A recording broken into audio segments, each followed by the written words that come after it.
कृष्ण पृष्ठाय भूतले श्रीमते भक्तिवेदांत स्वामी नामिने नमस्ते सारस्वते देवे गौरवाणी प्रचारिणे निर्विशेषा शून्यवादी पाश्चात्य देशतारिणे हे कृष्ण करुणा सिंधो दीनबंधो जगत्पते गोपेश गोपिका कांत राधा कांत नमोस्तुते तप्त कांचन गौरांगी राधे वृंदावनेश्वरी वृषभानुसुते देवी प्रणमामि हरिप्रिये वाञ्छाकल्पतरुभ्यश्च कृपा सिन्धुभ्य एव च पतितानां पावनानां जय श्री कृष्ण चैतन्य प्रभु नित्यानंद श्री अद्वैत गदाधर श्रीवासादि गौर भक्त वृंदा हरे कृष्ण कृष्ण कृष्ण हरे हरे हरे राम राम राम हरे हरे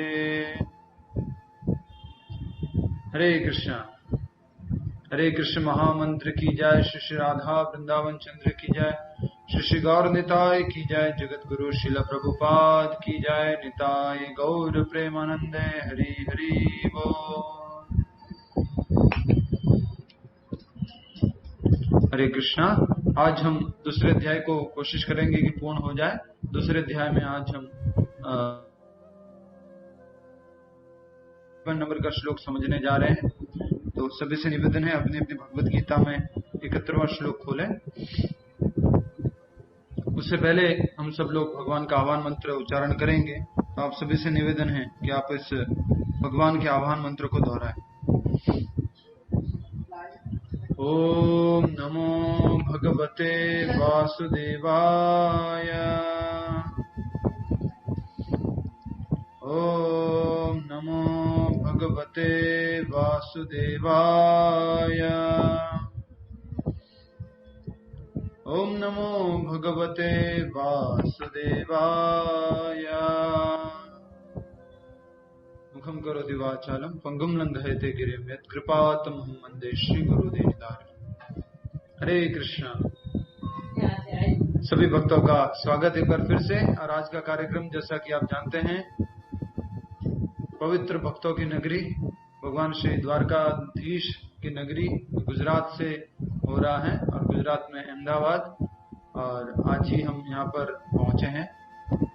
अभी भी जस्ट प्रसाद पाया, बहुत स्वादिष्ट गुजराती प्रसादम।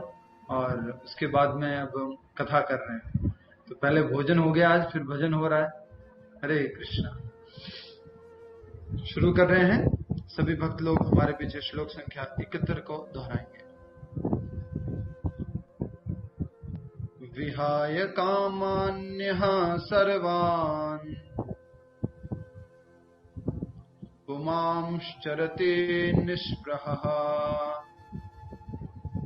निर्ममो निरहंकारः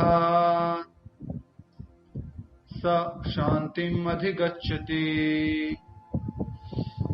यस, रेखा पटेल माता जी श्लोक बोलिए। हरे कृष्ण।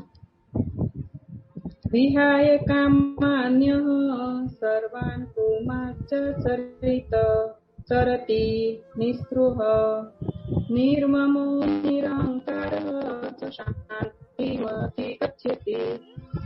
बहुत अच्छा, हरि बोल। अच्छा प्रयास। तो अभी हम आगे बढ़ रहे हैं। सभी से निवेदन अपना वीडियो ऑन कर लीजिए। सभी लोग ज्वाइन कर लीजिए। अभी तक कुछ लोग ज्वाइन नहीं किए। कल पहली बार क्लास की पूरी छुट्टी रखी तो ऐसा लग रहा है कि भूल गए। और सही बताऊं, मेरे से अगर आप पूछेंगे कि आपका क्या एक्सपीरियंस है एक दिन छुट्टी रखी तो लोगों से मिल रहा हूं। 1 महीना हो गया है। हरे कृष्ण। अनुवाद दोहराएंगे। जिस व्यक्ति ने इंद्रिय तृप्ति की समस्त इच्छाओं का परित्याग कर दिया है, जो इच्छाओं से रहित रहता है और जिसने सारी ममता त्याग दी है तथा अहंकार से रहित है, वही वास्तविक शांति को प्राप्त कर सकता है। तो यहाँ पर भगवान एक और तरीका, किस प्रकार से हम वास्तविक शांति को, रियल पीस को कैसे हम प्राप्त कर सकते हैं, भगवान एक अच्छी बात यहाँ पर समझा रहे हैं। अगर आपको याद होगा, पिछले श्लोक में हमने पढ़ा था, याद है आपको? आपूर्यमालम अचलम प्रतिष्ठम या समुद्रमापा प्रविशन्ति यद्वत् तद्वत् कामायं प्रविशन्ति सर्वे सशान्तिमाप्नोति न काम कामी। उधर भी किसकी बात हो रही थी? शांति की। आज भी किसकी बात हो रही है? शांति की। आपको याद होगा तो हमने लास्ट पढ़ा था, समुद्र अपने आप में ही क्या रहता है? पूर्ण रहता है। उसी प्रकार से कृष्ण भक्त भी अपने आप शांति की अवस्था में रहता है। ये हमने लास्ट के श्लोक में अच्छे से समझा था, और हमने स्टोरीज भी बहुत सारी ली थी। अगर ये मन कंट्रोल में नहीं है तो किस प्रकार से, आप सभी को याद है ना, हम सब लोग किसके मेंबर हैं? भूल गए? यस, विनीता जी किसके मेंबर हैं?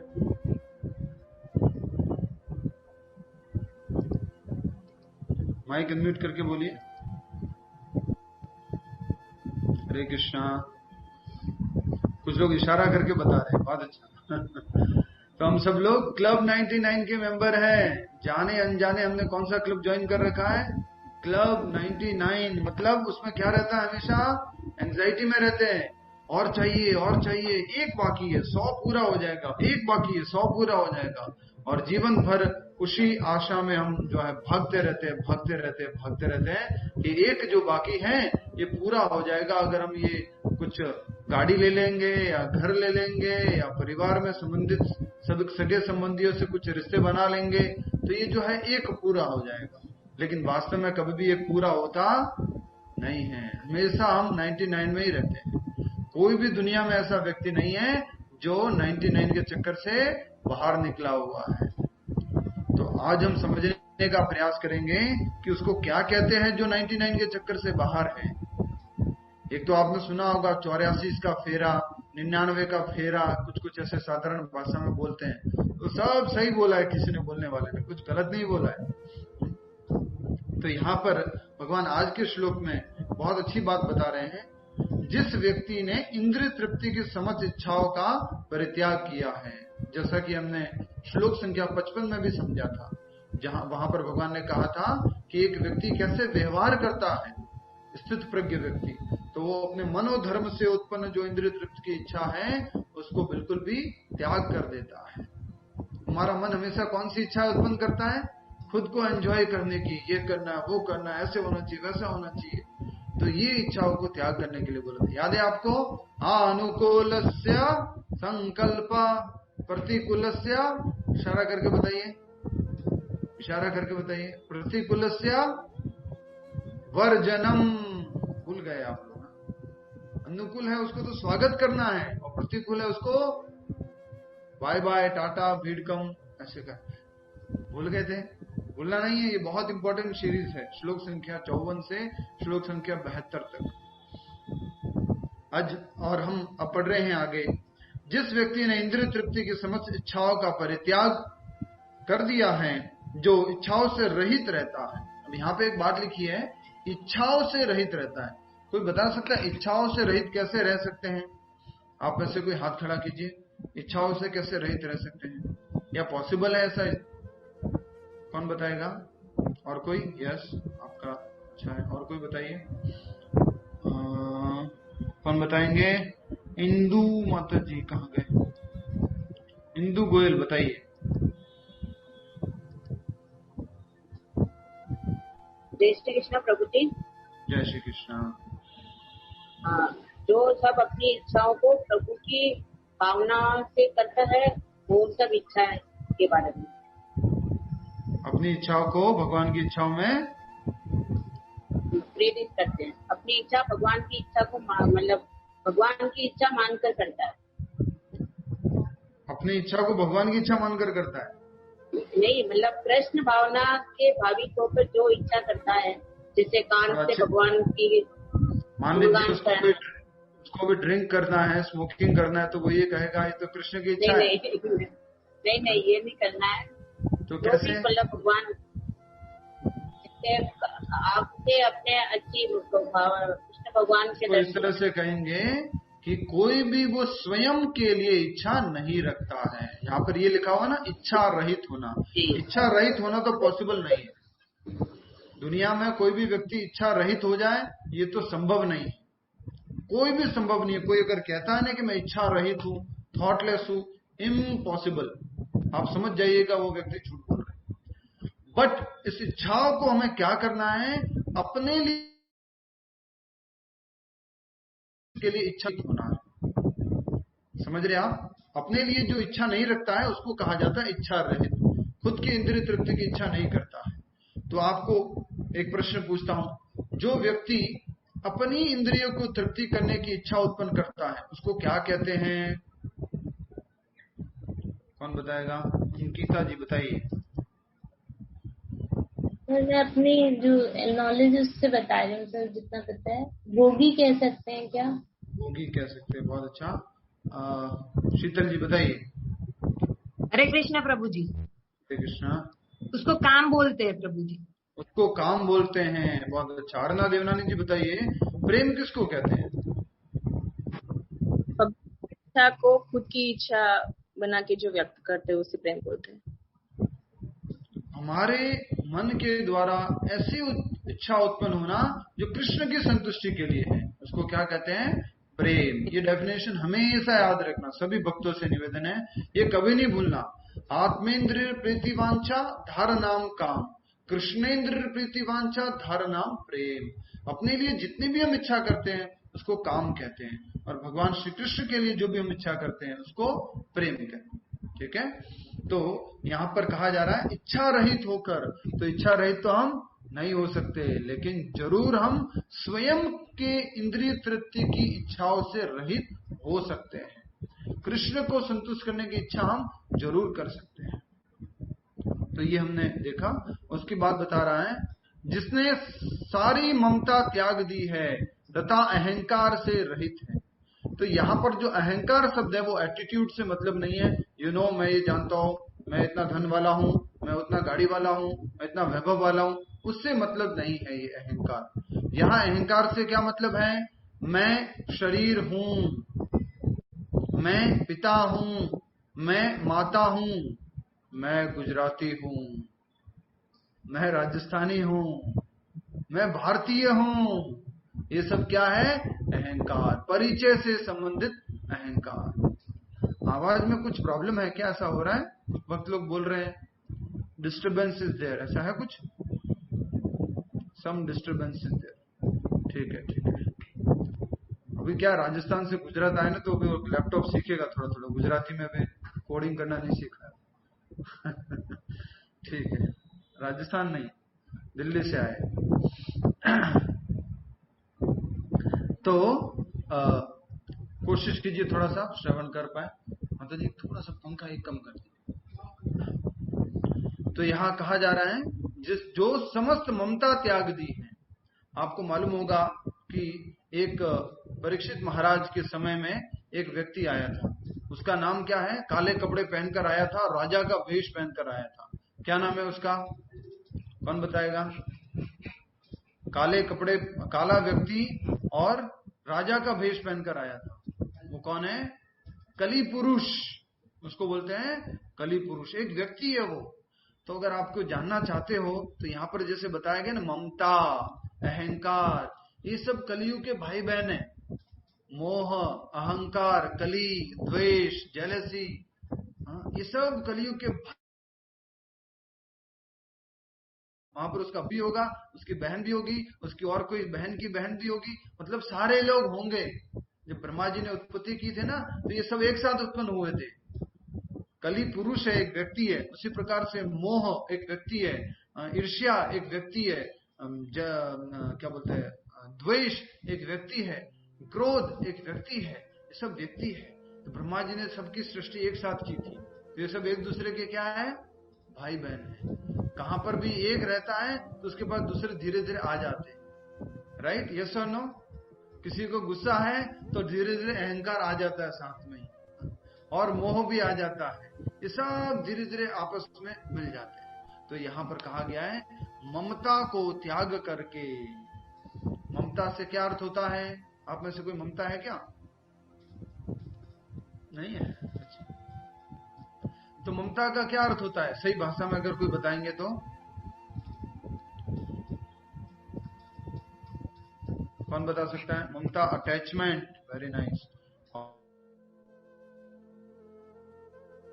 प्रभुपाद जी उसको इंग्लिश में ट्रांसलेट करते हैं। ममता का अर्थ है ममता। ममता मतलब ये मेरा है। ममता से क्या अर्थ है यहां पर? ये मेरा है, प्रोपराइटरशिप। ये मेरा घर है, ये मेरा राज्य है, ये मेरा देश है, ये मेरा सब कुछ जो व्यवस्था है, मेरी गाड़ी है, मेरे परिवार वाले, इसको क्या बोलते हैं? आ रहा है आपको? तो ये ममता कैसी है? सच्ची है या झूठी है? कौन बताएगा? यस, वृंदा माता जी बताइए। हरे कृष्णा प्रभु जी, ये ममता तो झूठी है ना, क्योंकि शरीर के साथ लगी हुई है। यस, ये सारी की सारी ममता क्या है? झूठी ममता है। ममता का अर्थ समझ में आ गया ना आपको? स्नेहलता शर्मा माता जी, ममता शब्द का अर्थ क्या है? स्नेहलता माता जी माइक अनम्यूट करके बोलिए, क्या है ममता का अर्थ? अच्छा, ममता पटेल जी है ना यहाँ पर, उनसे ही पूछ लेते हैं। ममता पटेल जी बताइए, ममता का अर्थ क्या है? बताइए। हरे कृष्णा प्रभु जी। हाँ, हरे कृष्णा। हरे कृष्णा। ममता का अर्थ है माया। ममता का अर्थ है माया। तो माया का अर्थ क्या है? घुमा दिया आपने तो पूरा अर्थ। ममता का अर्थ माया है, तो माया का अर्थ क्या है? प्रेम। माया का अर्थ प्रेम है? अरे माया का अर्थ प्रेम नहीं है। माया का अर्थ प्रेम कैसे माता जी? अभी तो ममता का अर्थ बताया। ठीक है, नेक्स्ट कौन बताएगा? हरे कृष्णा। नेक्स्ट कौन? रेखा पटेल जी बताइए। रेखा माता जी। ये मेरा है।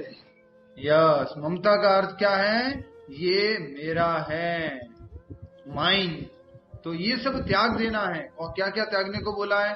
अपने लिए इच्छा करना, ये मेरा है, ये त्यागने को, अहंकार, ये सब त्यागने को बोला है। तो जो व्यक्ति इन सब को त्याग देता है, किस किस को? समस्त इच्छाओं को, भौतिक इच्छाओं को, इंद्रिय तृप्ति की इच्छाओं को, और दूसरा ये मेरा है, और इच्छाओं से रहित है, भौतिक इच्छाओं से रहित है, और अहंकार, वही व्यक्ति शांति को प्राप्त कर सकता है। तो एक लाइन में लिख लीजिए कि कौन व्यक्ति शांति को प्राप्त कर सकता है। तो एक लाइन में हो गया, जो व्यक्ति आत्मा स्तर पर कार्य करता है वो शांति को प्राप्त कर सकता है। आपको इसका एक नेगेटिव डेफिनेशन भी लिखना पड़ेगा, नहीं तो आपको समझ में नहीं आएगा। जो व्यक्ति शारीरिक स्तर पर कार्य नहीं करता है वो शांति को प्राप्त करता है। क्योंकि हमें तो मालूम नहीं आत्मा स्तर पर कैसे कार्य करते हैं, तो हमें इसको रिवर्स समझना पड़ेगा कि जो शरीर के स्तर पर कार्य नहीं करता है उसको क्या कहते हैं? शांति प्राप्त होती है। ठीक है, आगे बढ़ते हैं हम इसी में। तात्पर्य की तरफ सभी लोग ध्यान देंगे। तात्पर्य श्रील प्रभुपाद जी द्वारा।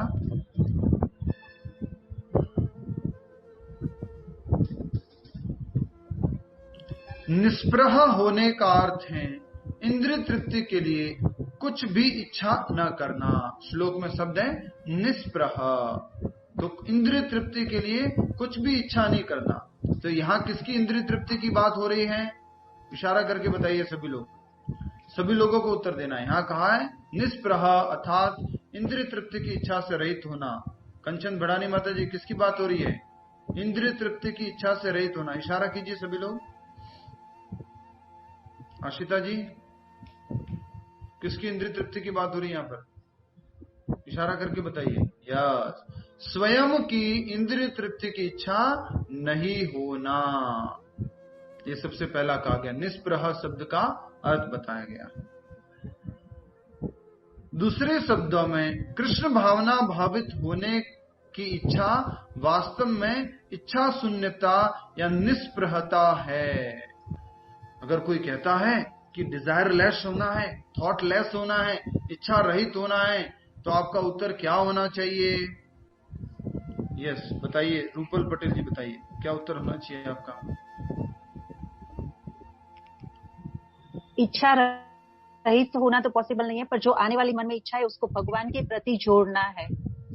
यस, तो इसको ऐसे कहेंगे, स्वयं के लिए इच्छा नहीं रखना और मात्र कृष्ण भावनामृत में इच्छा रखना, कृष्ण की संतुष्टि की इच्छा करना, ये क्या है?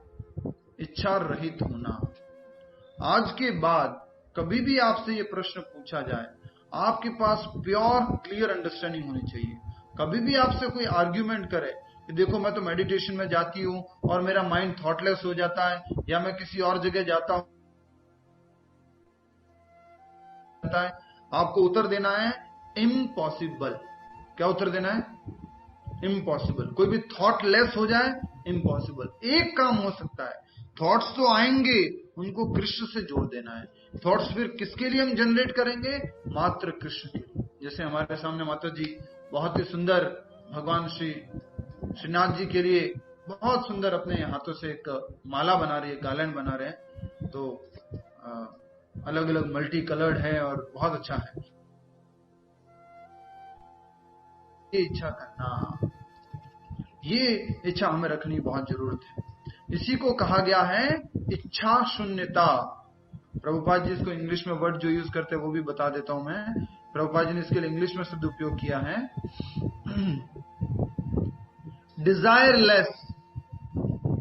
डिजायरलेसनेस। इच्छा शून्यता को लिखा है डिजायरलेसनेस। इच्छा बिल्कुल नहीं है। तो इसको ये समझ में आ गया आपको? वाले सबको समझ में आ गया? तो खुद के लिए इच्छा नहीं करना, ये इच्छा शून्यता है। कृष्ण के लिए इच्छा करना, ये इच्छा शून्यता है। इच्छा हम खूब करते हैं, हम कृष्ण के लिए प्रचार करने जाएंगे, हम कृष्ण का नाम सब जगह करेंगे, हम कृष्ण का प्रसाद बांटेंगे, कृष्ण का दर्शन कराएंगे, ये खूब इच्छाएं करते हैं। अधिक से अधिक लोगों को कृष्ण से जोड़ने की इच्छाएं करते हैं, पर स्वयं के लिए इच्छा नहीं करना। ठीक है, नेक्स्ट। इस शरीर को मिथ्या ही आत्मा माने बिना तथा संसार की किसी वस्तु में कल्पित स्वामित्व रखने बिना श्री कृष्ण के अपनी यथास्थिति को जान लेना कृष्ण भावनामृत की सिद्ध अवस्था है। यहाँ पर एक महत्वपूर्ण बात बताई जा रही है, इसको आप अंडरलाइन कर सकते हैं कि कृष्ण भावनामृत की टॉपमोस्ट स्टेज क्या है, सिद्ध अवस्था क्या है, वो यहाँ पर बताया जा रहा है। और वो इस प्रकार से है कि इस शरीर को मिथ्या ही आत्मा माने बिना। शरीर को क्या नहीं मानना है? यस, महेश शर्मा जी क्या लिखा है?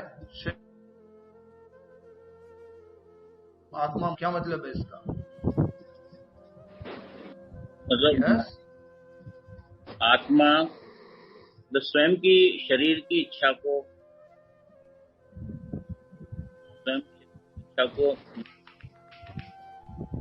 और कृष्ण भावना में प्रभावित रह के। हाँ, कौन बताएगा? महेश जी ऐसे क्यों कर रहे हैं आप?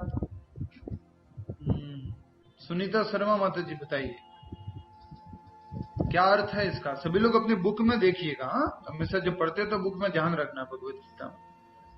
बोलिए सुनीता शर्मा माता जी।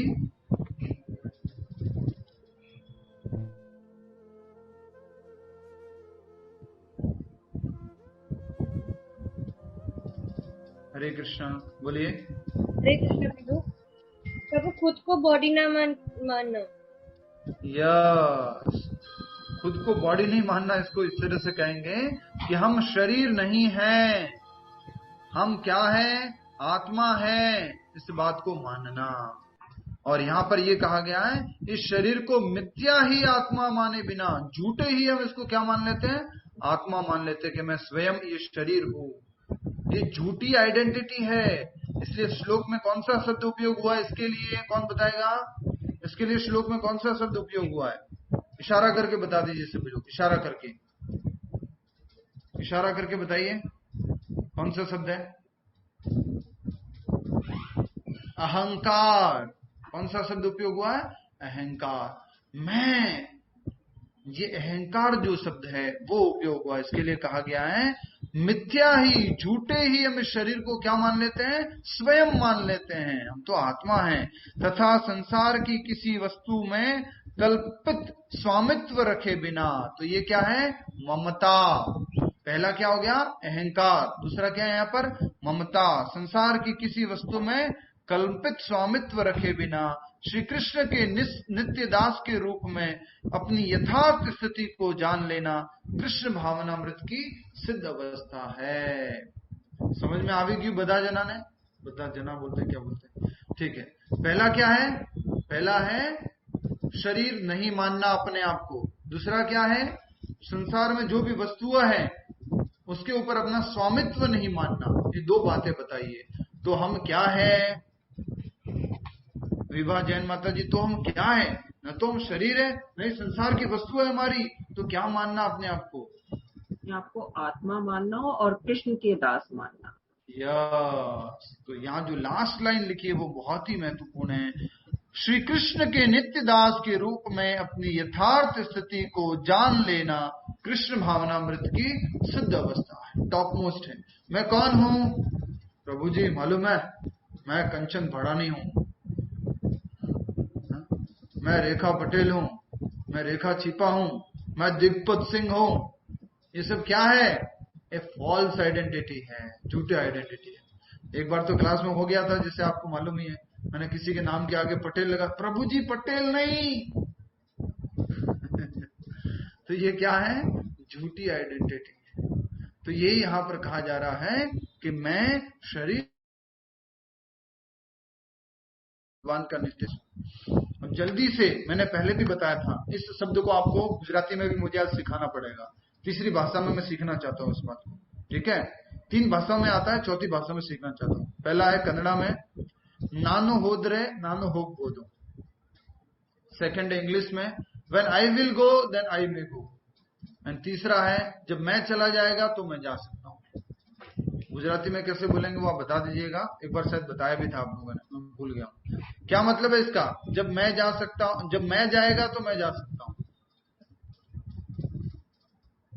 रेखा माता जी, आज ही आपको भक्त बनाएंगे, आज आपने सेवा किया ना, इतना भक्त होगा। हरे कृष्णा कौन बताएगा? कृष्णा पटेल माता जी, आप कहाँ गायब हो जाते हैं आजकल, बीच बीच में छुट्टी मार लेते आप। बताइए क्या मतलब है इसका? હું જઈશ તો મારામાં હું પણ જતું રહેશે। उल्टा है माता जी, एक्चुअल में ये उल्टा है, उसको उल्टा कीजिए। હું જઈશ ત્યારે હું જતી રહીશ। हाँ, तो पहला हूँ क्या है, मैं। हाँ, हूँ जईस तो હું જતી રહીશ। हूँ जाती रहीस। ओके, मैं भी थोड़ा और इसको रिफाइन होगा शायद। ये जब मैं जाएगा तो मैं जा सकता हूँ, इसका मतलब क्या है, जब अहंकार जाएगा तो मैं भगवान के धाम जा सकता हूँ। पहला मैं क्या है, अहंकार। दूसरा मैं क्या है, आत्मा। मैं जब चला जाएगा तो मैं जा सकता हूँ। और श्रीमद् भागवत पुराण में कहा गया है अहम ममेति। जो इस जीवन में ना इस चक्कर में पड़ गया है, अहम और ममेति। अहम का मतलब क्या बोलिए, इशारा कीजिए सभी लोग। अहम, अहम का अर्थ क्या है, मैं। ममेति, ममेति मतलब मेरा। तो जो अहम और ममेति के चक्कर में पड़ा हुआ है वो इस जगत में नहीं जा सकेगा। समझ में आया आपको?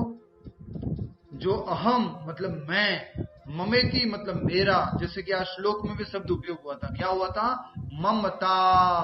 ममता का अर्थ क्या है, मेरा। फॉल्स प्रोप्राइटरशिप, ये मेरा है।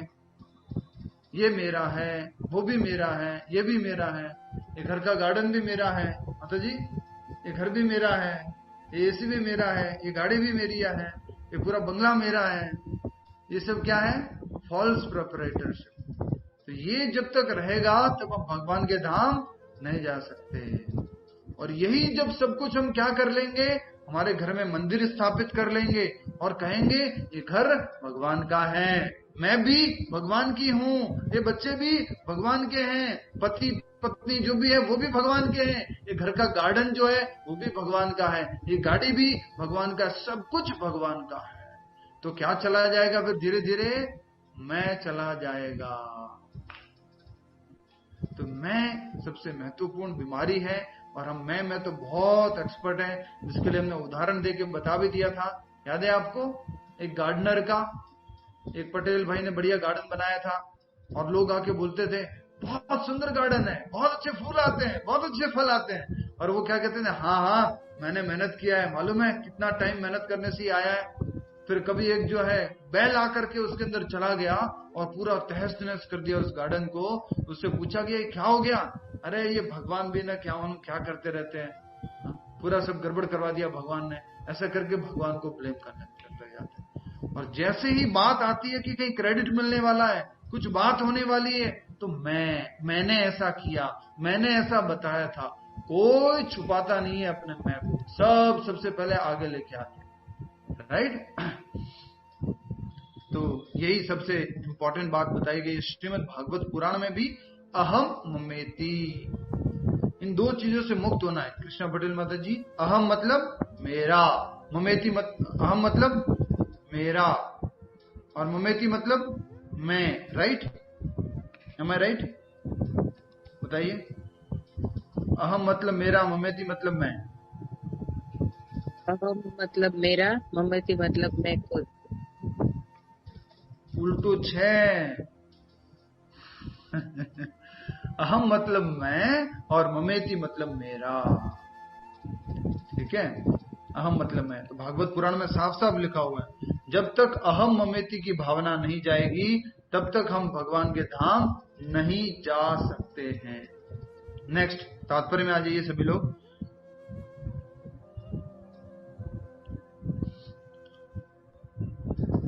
कृष्ण के नित्य दास के रूप में अपनी यथार्थ स्थिति को जान लेना कृष्ण भावनामृत की सिद्ध अवस्था कहलाती है। तो हमारी यथार्थ स्थिति क्या है? मैं भगवान का नित्य दास हूं, मैं भगवान का सेवक हूं, ये हमारी यथार्थ स्थिति है। जो इस अवस्था में स्थित है वह जानता है कि श्री कृष्ण ही प्रत्येक वस्तु के स्वामी हैं, अतः प्रत्येक वस्तु का उपयोग उनकी तुष्टि के लिए करना चाहिए। जो ये जानता है कि मैं क्या हूं? दास हूं, मैं स्वामी नहीं हूं। तो स्वामी है वो सभी का मालिक, तो स्वामी होता है कि दास होता है? हम कई बार है ना, हम लोग बोल देते हैं हाँ मैं तो भाव में ऐसे है ना, कभी किसी घर में मिलने जाते हैं। उदाहरण दे रहे हो रेखा माता जी, बुरा मत मानिए, आप आज आपका थोड़ा दिन है आपका। रेखा पटेल जी के यहाँ पर गए, माता जी आपने अच्छा किया, आपने रेलवे स्टेशन पे गाड़ी भेज दिया, आपने हमारे को थोड़ा मदद किया, ये सब किया। प्रभु जी ये तो सब ठाकुर जी का है, मेरा कहाँ पर है, तो सब कृष्ण का है। तो एक हम कैसा कह सकते हैं? खाली भाव में बोलने के लिए बोल सकते हैं, और अंदर क्या ले रहे हैं? पूरा रस ले रहे हैं, स्वाद आ रहा है एकदम। हाँ प्रभु जी मैंने तो भेजा था, आप लोग आ रहे तो भेजना तो था ही था। तो इस प्रकार से उदाहरण दे रहा हूं आपका, मैं सभी के लिए है ये, हम सबके लिए है। तो ये जो है हम बार बार से कई बार बोल देते हैं कि हाँ ये तो सब ठाकुर जी का है, सब कृष्ण का है। जब बात आती है भगवान को समर्पण करने की या भगवान से जोड़ने की, तो हम जोड़ नहीं पाते हैं। बहुत बार हमारा मन जो है बीच में आ जाता है। तो अब हम इसी में आगे बढ़ने का प्रयास कर रहे हैं, और कहा जा रहा है जो इस सिद्ध अवस्था में स्थित है वह जानता है कि श्री कृष्ण ही प्रत्येक वस्तु के स्वामी हैं, अतः प्रत्येक वस्तु का उपयोग उनकी तुष्टि के लिए करना चाहिए। दुनिया में ऐसी कोई वस्तु नहीं है जो कृष्ण की नहीं है।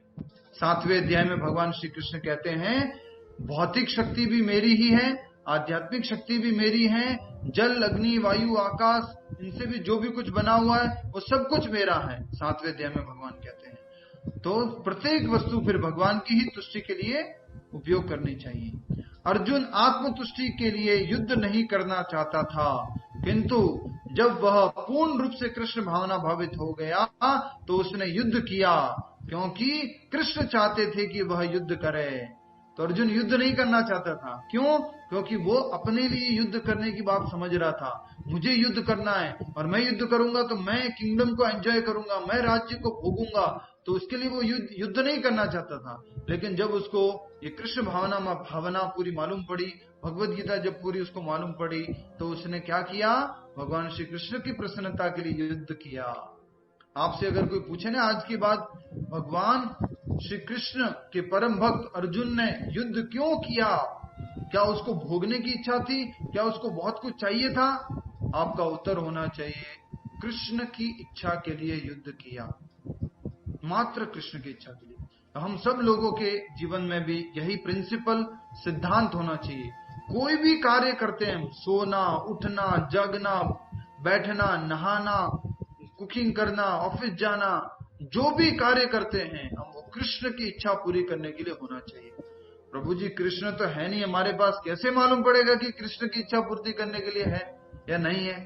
तो उसके लिए हमने बता चुके हैं पहले भी, और तात्पर्य में लिखा हुआ आया था, उनके शुद्ध भक्त श्रील प्रभुपाद जी हमें बताएंगे कि उनकी संतुष्टि के लिए हमें कार्य करना चाहिए,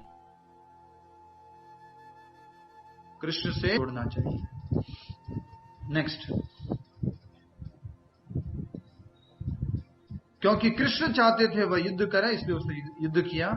उसने अपने लिए युद्ध करने की कोई इच्छा न थी, किंतु वही उसे अपने लिए युद्ध करने की कोई इच्छा न थी, किंतु वही अर्जुन कृष्ण के लिए अपनी शक्ति पर लड़ा।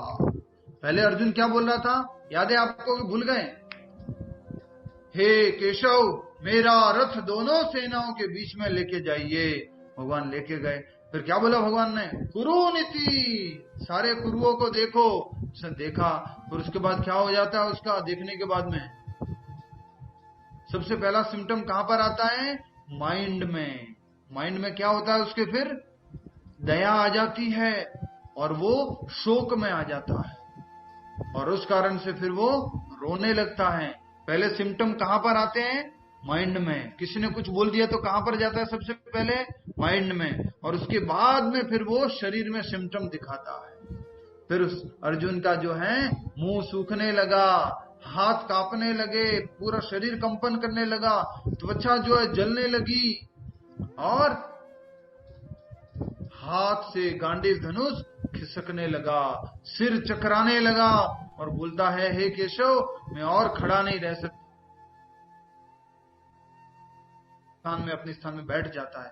गांडीव धनुष को छोड़ करके वो बैठ जाता है अर्जुन। और वही अर्जुन गीता सुनने के बाद क्या करने लग जाता है? युद्ध करने लग जाता है। बताइए, अब सभी लोग इशारा करके बताइए, अर्जुन युद्ध क्यों करने लग जाता है? पहले तो उसको युद्ध की इच्छा नहीं थी, फिर वो क्यों युद्ध करता है? अपने लिए तो उसको राज्य नहीं चाहिए था। इशारो करवानो छे, प्रॉपर इशारो करवानो छे।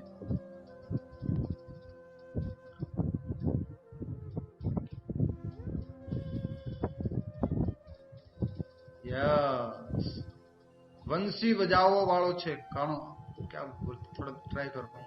कृष्णा जो है बांसुरी बजाने वाले कृष्णा, उनकी संतुष्टि के लिए वो जो है युद्ध किए, भगवान श्री कृष्ण के लिए युद्ध किया। नेक्स्ट, वास्तविक इच्छा शून्यता कृष्ण तुष्टि के लिए इच्छा है। यह इच्छाओं को नष्ट करने का कोई कृत्रिम प्रयास नहीं है। लोग बाहर की दुनिया में क्या अपनाते हैं? कृत्रिम प्रयास करते हैं, डिजायरलेस होने का, इच्छा शून्य होने का, थॉटलेस होने का, आर्टिफिशियल मीन्स एंड वेज ट्राई करते हैं। बट यहाँ पर क्या बताया गया है? प्राकृतिक उपाय इच्छा शून्य होने का। मैं रिक्वेस्ट करूंगा आप में से एक भक्त से, जल्दी से बताइए, कौन बताएगा? किसी का भी नंबर आ सकता है। यस, रंजन वेकरिया माता जी, अहमदाबाद वाले लोगों का आज नंबर है पूरा। घर पे तो मिल पाएंगे, नहीं मिल पाएंगे, यहीं पर आज पूरा। बोलिए। हरे कृष्णा प्रभु जी। हरे कृष्णा। इच्छा शून्यता से क्या अर्थ है? अपनी कोई इच्छा नहीं रखनी है। मतलब इच्छा शून्यता, कोई इच्छा नहीं रखनी। प्रभु जी हमारे घर आने हैं, वो इच्छा नहीं रखनी। प्रभु जी को घर पे बुलाना है, वो इच्छा नहीं रखनी। अपनी इंद्रियों से कुछ इच्छा नहीं है। यस, अपनी इंद्रिय तृप्ति के लिए अपने लिए इच्छा नहीं रखनी। कृष्ण के लिए अगर हम इच्छा रखते हैं तो उसको इच्छा शून्यता कहते हैं। अंशुमान जी समझ में आ रहा है? ये बाहर की दुनिया में बहुत बड़ा शब्द है, desirelessness. Many people use this term, desirelessness.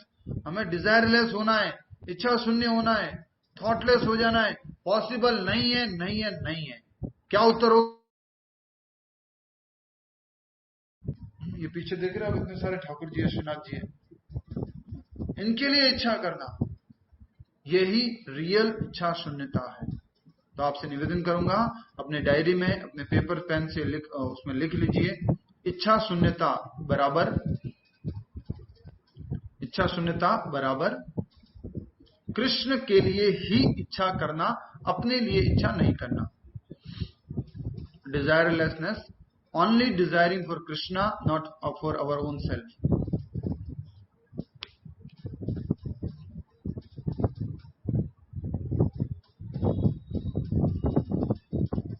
ठीक है, कृष्ण के लिए ही इच्छा करना, अपने लिए नहीं। इंग्लिश में लिखेंगे only desiring for Krishna, not for our own self.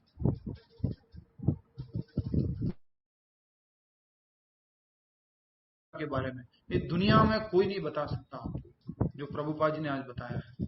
Only and only Krishna के लिए इच्छा करना, अपने लिए कुछ भी इच्छा नहीं करना। अपने लिए तो हम थोड़ा बहुत इच्छा क्या कर सकते हैं? भगवान का प्रसाद मिल जाए, भगवान का दर्शन हो जाए, भगवान का आरती करने को मिल जाए, कीर्तन हो जाए, ये इच्छा हम अपने लिए कर सकते हैं जो प्रसाद रूप में आती है। और हमने पिछले श्लोकों में पढ़ा था, प्रसादे सर्व दुखा नाम हानि रस्योपजायते। भगवान का प्रसाद प्राप्त करके सारे दुखों से हमारी मुक्ति हो जाती है। भगवान का प्रसाद का मतलब क्या होता है? माँ से पूछ लिया है, बेटी से पूछ लेते हैं। आशीष जी बताइए।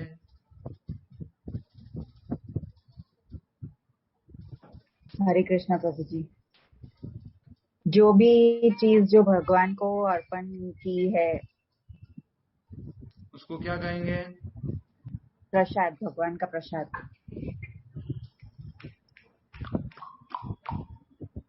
वो गुजराती कुछ गाना याद आ रहा है, शायद कृष्ण से रिलेटेड तो नहीं है। पावले लईने मुँह तो पावागढ़ गई थी।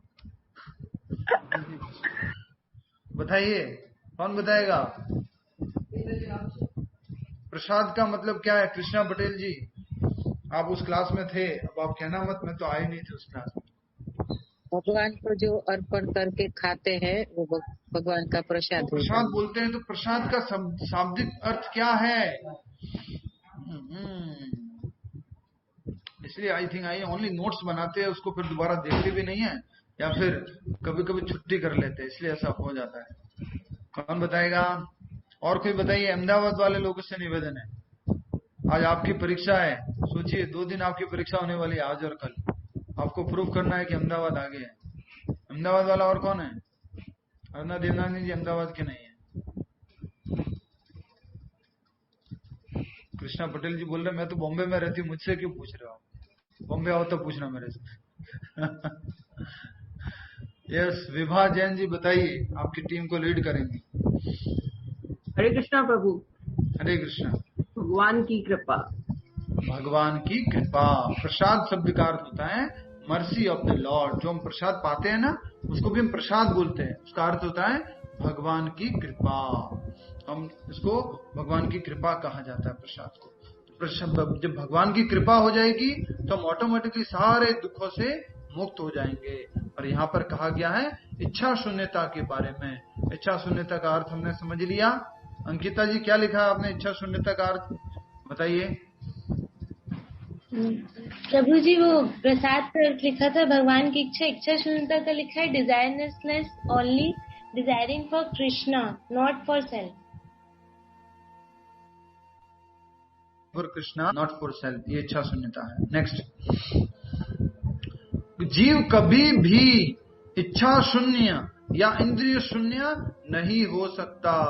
आप कह रहे होंगे प्रभु जी अपनी मर्जी से बोल रहे हैं कि बिना डिजायरलेस तो हो सकते हैं हम। ये देखो गीता में लिखा हुआ साफ साफ, अपनी किताब में देख लीजिए। जीव कभी भी इच्छा शून्य या इंद्रिय शून्य नहीं हो सकता, इम्पॉसिबल है, ये पॉसिबल ही नहीं है। तो क्या होगा, किंतु उसे अपनी इच्छाओं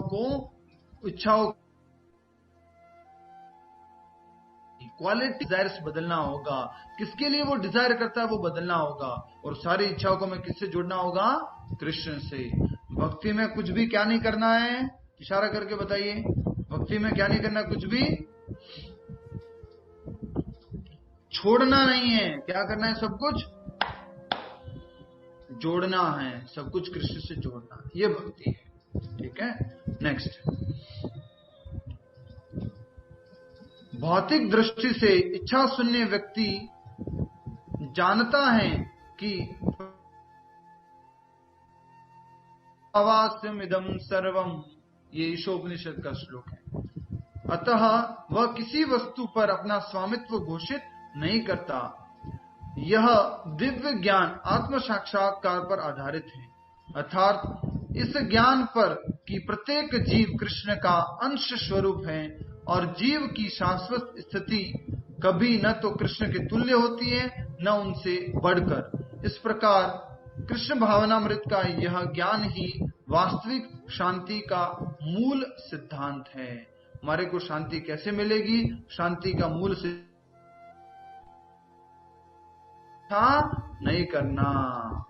अपने लिए इच्छा करेंगे तो क्या होगा, फिर बाद में दुख होगा। अगर शांत रहना है तो अपने लिए कुछ भी इच्छा नहीं करना, सब कुछ कृष्ण के लिए इच्छा करना। तो लास्ट में जो लाइनें बताई गई है ईशोपनिषद से, उसमें लिखा, उसमें बताते हैं ईशावास्यम इदम सर्वम यत, मतलब जी आता है, ईशावास्यम इदम सर्वम यत किंच जगत्याम जगत तेन त्वक्ता भुंजिता माग्रदा कस्य स्विद्धनम। मतलब कि दुनिया में जो कुछ भी है ईशावास्यम, वो सब कुछ कृष्ण का है, कुछ भी नहीं है हमारा, सब कुछ कृष्ण का। तो यहाँ पर कहा गया है हमें सब कुछ कृष्ण की सेवा में लगाना चाहिए। अभी हम आपके घर पे आके बोले ये भी दे दो, ये भी दे दो, ये भी दे दो, ये भी दे दो, सब कुछ कृष्ण का है, तो आप क्या करेंगे? पहली बात तो आप कृष्ण के नहीं हो, यहां से बाहर निकलो आप, राइट? तो क्यों ऐसा होता है? क्योंकि हमें अभी बहुत ज्यादा क्या समझते हैं, मेरा ममता, माँ की ममता बोलते रहते ना, माँ की तो ममता होती है ना, माँ तो बहुत ममता वाली होती है ना। क्या मतलब है इसका? माँ अपने बेटे को अपना ही समझती है, ये ममता है, बहुत बड़ी ममता। घर को अपना समझना, वस्तुओं को, वस्त्रों को, धन संपत्ति को, जो भी है, उन संसार की सारी वस्तुओं और व्यक्तियों को और संबंधियों को और सबको अपना समझना, ये ममता है। और ये ममता क्या करती है, बोलिए, इशारा करके बोलिए, ममता क्या करती है? हाँ, बंधन में डालती है। माता जी बोल रहे बंधन में डालती। ममता क्या करती है? ममता पटेल जी आपके बारे में पूछ रहे, आप क्या करती है बताइए? अहम पैदा करती है। हरे कृष्ण प्रभु जी। माता जी बोल रहे हैं बंधन में डालती है, अहम पैदा करती है। ममता, आपको बुला लेता हूं मैं, इशारा करके बताता हूँ, आप सभी लोग इशारा कीजिएगा। ममता हमें रुलाती है, रुला है। जब बेटे से बहुत ज्यादा ही लगाव है, ममता कर रखी है बेटे से, और बेटा जब हमारे कही हुई बातें नहीं मानता है, हमारे से दूर चला जाता है, तो माँ क्या करती रहती है फिर बाद में? नयनम गलद अश्रु धारया वदनम गदगद रुद्या गिरा। कृष्ण के लिए तो अश्रु धारा नहीं निकलती है, लेकिन वो ममता उससे जोड़ दी है बच्चे से, तो फिर क्या निकलती है? अश्रु धारा निकलती है। वास्तव में किसके लिए अश्रु धारा निकलनी चाहिए? कृष्ण से, कृष्ण के लिए। लेकिन अश्रु धारा तो किसी और के लिए निकलती है। थोड़ा कोई मोबाइल खो गया, कुछ वस्तु कुछ ऐसे हो गया, कुछ गाड़ी का कुछ हो गया, तो अश्रु धारा बहने लग जाती है। ये ममता हमें क्या करती है? इशारा कीजिए सभी लोग। पहले तो बता दीजिए, इशारा मत कीजिए, पहले स्वीकार करते हैं कि नहीं ममता हमें रुलाती है? यस, यस ये वाला है, ठीक है, यस ये वाला है, यस और नो। कृष्णा पटेल जी नो कह रहे हैं, ये यस है और ये नो है। ममता हमें रुलाती है। अच्छा, अब ठीक किया, नहीं तो मुझे आपको अलग से प्रश्न पूछना पड़ता है। ठीक है, अच्छा ममता पटेल माता जी, ममता नहीं रुलाती हमारे को? आप ऐसे हाथ किए हुए थे। अब आपकी जानकारी के लिए, वो ममता किसी वस्तु से हो सकती है, वो ममता किसी व्यक्ति से हो सकती है, वो ममता किसी परिस्थिति से हो सकती है। ये वाला परिस्थिति, ये वाला वातावरण, ये मौसम मुझे बहुत अच्छा लगता है, इससे मुझे बहुत लगाव है, और वो मौसम बदल जाएगा तो क्या करेगा? वो रुलाएगा, सब जगह से रुलाएगा, पूरे शरीर से रुलाएगा। उसी प्रकार से व्यक्ति वो भी रुलाता है और वस्तु वो भी रुलाती है, अर्थात दुख देता है। रोने से अर्थ क्या है? ये सब चीजें क्या करेगी? दुख देगी। दिखाओ सबको। माता जी ने बहुत सुंदर माला बनाई है, तो भी दिखाना चाहेंगे आप सभी को। पहले एक बार हम इसको पूरा कर लेते हैं, ठीक है। तो ये माँ की ममता जो है वो हमें रुलाती है, और अतः वह किसी वस्तु पर अपना स्वामित्व घोषित नहीं करता। कौन स्वामित्व घोषित नहीं करता? भगवान का भक्त कभी भी ये नहीं बोलता है कि ये मेरा है। हमेशा कोशिश करो, अपनी शब्दावली को भी चेंज करो। आप इस तरह से बोलो, ये मुझे उपयोग करने के लिए मिला है। आज आपसे दोबारा से मैं पूछता हूं, मेरा शब्द की परिभाषा समझाई थी आपको डिटेल के अंदर। मेरा शब्द की क्या परिभाषा है? मेरा शब्द का क्या अर्थ है? मेरा कौन बताएगा? नोट्स खोल रहे लोग, खोलिए खोलिए, कोई बात नहीं, नोट्स खोलना चाहिए, लिखा है तो खोलना चाहिए। मेरा शब्द की परिभाषा कौन बताएगा?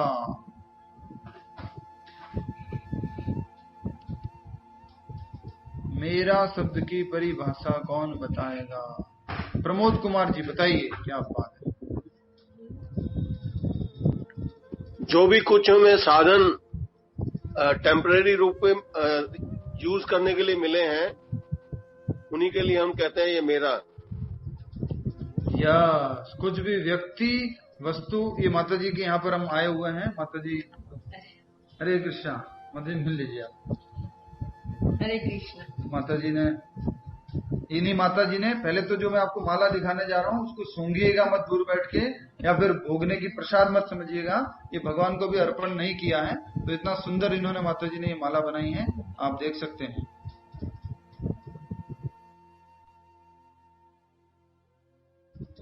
ये श्रीनाथ जी को भी अर्पण होगी, कल सुबह अर्पण होगी। तो ये होता है घर बैठ के सेवा। वृंदा माता जी समझ में आ रहा है कि ना आ रहा है? घर के बैठे बैठे कुछ दूसरे ही काम करते रहे, ये सब काम करना चाहिए। प्रभु जी भगवान को भोग कौन लगाएगा? इतना मेहनत कौन करेगा? ये माला कौन बनाएगा? कितने घंटे में बनी है माता जी? 1 घंटे में बनी है। ये होती है सेवा, ये होता है भगवान के लिए कुछ करना।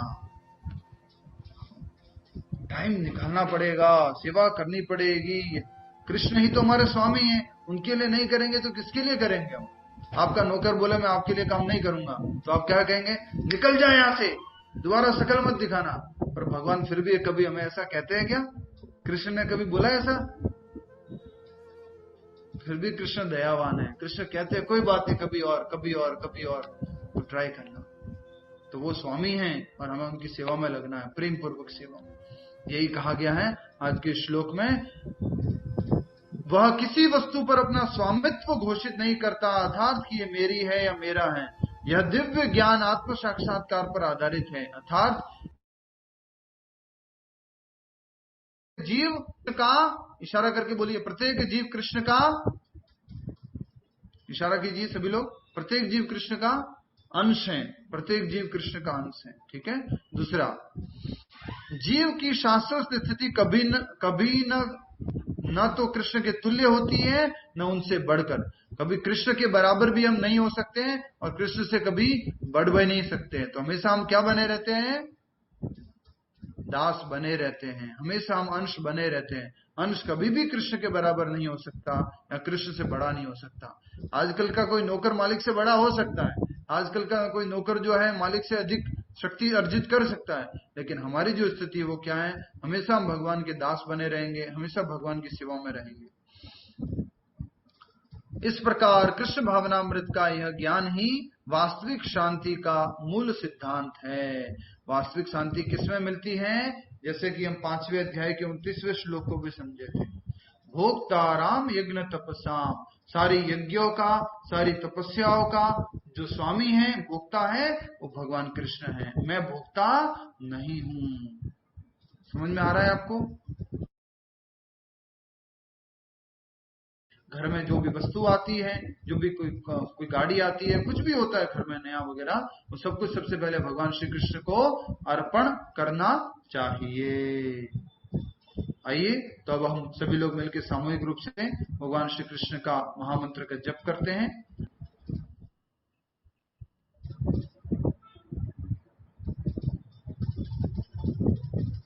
प्रैक्टिकल पॉइंट 1 बाय 1 एक एक करके बोल सकते हैं, अपना माइक अनम्यूट करके।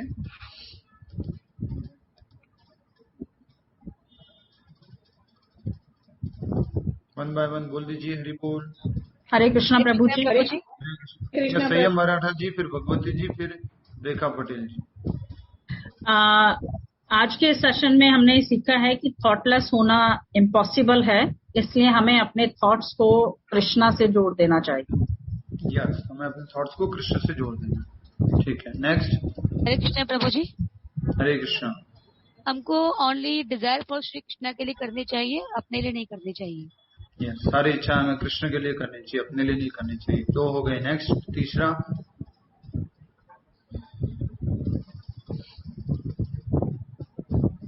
हरे कृष्णा प्रभु जी। रेखा पटेल माता जी बोलिए। बस वही पूछना था प्रभु जी। नवनीता माता जी क्या कह रहे हैं आप?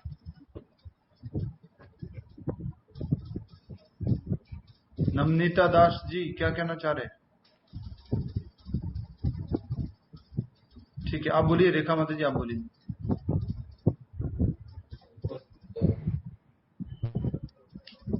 रेखा पटेल माता जी आप बोलिए। रेखा माता जी अहमदाबाद वाले। हरे कृष्णा प्रभु जी। प्रभु जी वही पूछना था हमें, अगर कृष्ण। हरे कृष्णा प्रभु जी। हाँ, कोई क्या कहना चाह रहा है? कोई बोल ही नहीं रहा, क्या हो रहा है? हरे कृष्ण प्रभु जी। हाँ, हमें स्वयं की इंद्रिय तृप्ति नहीं होनी चाहिए, कोई भी वस्तु की इच्छा नहीं रखनी और कृष्ण भावना परायण होनी चाहिए। कोई भी इच्छा अपनी कृष्ण परायण भक्ति होनी चाहिए। यस, हमें कुछ भी स्वयं के लिए इच्छा नहीं करनी है, सब कुछ कृष्ण परायण करना। हमें अपनी स्वामित्व की भावना छोड़नी है। हमें अपनी स्वामित्व की भावना, हमें स्वामित्व की भावना छोड़ देनी चाहिए। ममता हमें छोड़नी है। ठीक है, नेक्स्ट। हरे कृष्ण प्रभु जी। भगवान के दास बने रहने चाहिए, हमेशा हमें भगवान का दास बने रहना चाहिए। नेक्स्ट। हरे कृष्ण प्रभु जी। हरे कृष्णा। हमारे पास जो भी कुछ है, प्रत्येक वस्तु कृष्ण की है, हम तो केवल उसके दृष्टि हैं, ये मान करके हमें सच्ची शांति की ओर बढ़ने में मदद मिली।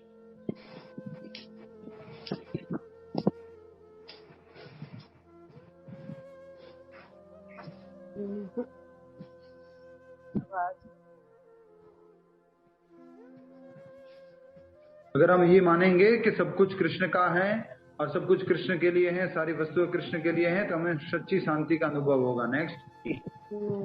हरे कृष्ण। हरे कृष्ण प्रभु। हरे कृष्ण प्रभु जी। हरे कृष्णा। बताइए। हरे कृष्णा प्रभु जी। बोलिए, एक एक करके बोलिए। प्रभु जी, हम कृष्ण के साथ तभी जोड़ पाएंगे जब हम अपनी ममता को छोड़ पाएंगे। हम कृष्ण से तभी जुड़ पाएंगे जब हम अपनी ममता को छोड़ेंगे। नेक्स्ट। हरे कृष्ण प्रभु जी। हरे कृष्ण प्रभु जी।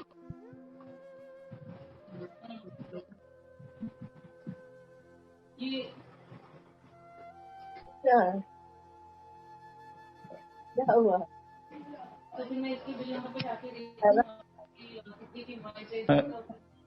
हरे कृष्णा, मैं आपको किसी का प्रैक्टिकल पॉइंट का वेट कर रहा हूँ। हरे कृष्ण प्रभु जी। ये रंजन वेकरिया जी, उसके बाद में सुदेश जी। हमें कृष्ण भक्ति में मन को जोड़ना चाहिए। ठीक है, नेक्स्ट। हरे कृष्ण प्रभु जी। हरे कृष्णा।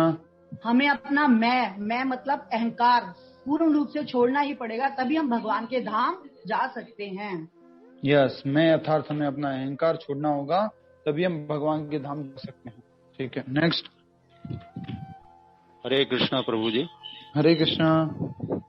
प्रभु जी, यदि हमें वास्तविक शांति प्राप्त करनी है तो हमें शरीर के स्तर पर कोई भी कार्य नहीं करना है, आत्मा के स्तर पे कार्य करना है। यस, अगर हमें वास्तविक शांति का अनुभव करना है तो हमें शरीर के स्तर पर कार्य न करके आत्मा स्तर पर कार्य करना है। नेक्स्ट बोलिए, नेक्स्ट बोलिए। बोल, माइक म्यूट रखिए, जिनका हो चुका है बोलो। हरे कृष्ण प्रभु जी। हरे कृष्णा। जो भी हमें मिला है प्रभु जी वो सब टेम्पररी है, केवल परमानेंट है कृष्ण भगवान की भक्ति। इसलिए हमको अहम को छोड़ते हुए सारी अपनी इच्छाएं उनकी इच्छा मानते हुए उनकी भक्ति में ही लगाना है। Yes, very nice. नेक्स्ट। हरे कृष्णा प्रभु। हरे कृष्णा। हर टाइप का अटैचमेंट हमें पेन देगा, केवल एक कृष्णा से क्या हुआ अटैचमेंट हमें प्लेजर देगा। यस, सारा अटैचमेंट हमें पेन देगा, ओनली कृष्ण से अटैचमेंट हमें सुख देगा, शांति देगा। ठीक है, नेक्स्ट।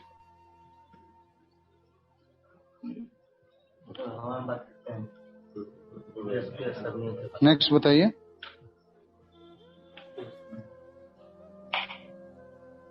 हरे कृष्णा।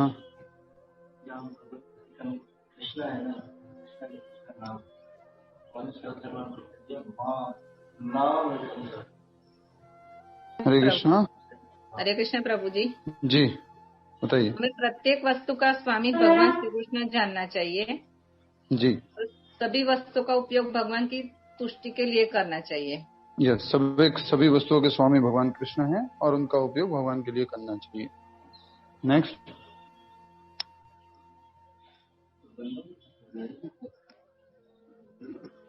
माता जी बताइए।